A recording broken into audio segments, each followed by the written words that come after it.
بسم الله الرحمن الرحیم. د خېټې څومره امراض دي چې هغه معدې سره تعلق ساتي یا د زنانه او بچدنۍ سره تعلق ساتي، یعنی هر قسمه د خېټې امراض ختمېدو دپاره یو بهترین عمل ښیي. هغې نه مخکې د یوې خبرې خیال ساتل پکار دي. دنیا کې بیماری دوه قسمه ده، یو تیلی شي روحاني بیماری، بل تیلی شي میډیکل بیماری.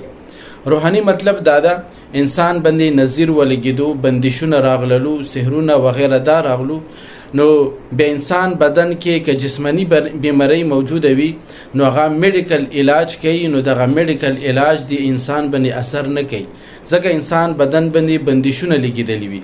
نو ټول نه اول په کار دا دی چې انسان خپل بدن کې روحاني کومه بیماری ده هغه وګوري، کوي د هغې علاج وکړي. هغې نه بعد بدن کې کومه جسمانی بیماری ده هغې دپاره میډیکل کوم علاج ده هغه کوي، نو هغه نه بعد به میډیکل علاج انسان بدن باندې الله په فضل سره اثر شروع کړي. نن یو عمل ښیي چې دې عمل په برکت سره د خېټې څومره امراض دي دا به الله تعالی ټول ختموي. عمل چې شی ده سوره صافات آیت نمبر 47، لا فیها غول ولا هم عنها ينزفون. دغه آیت به روزانه انسان درې پیري.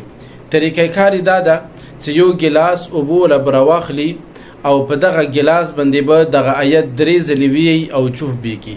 دا ګلاس ولا اوبه به روزانه یو ځل دغه عمل کوي، دا ګلاس ولا اوبه به روزانه څکي، یعنی دغه یو ګلاس اوبه به روزانه استعمالوي.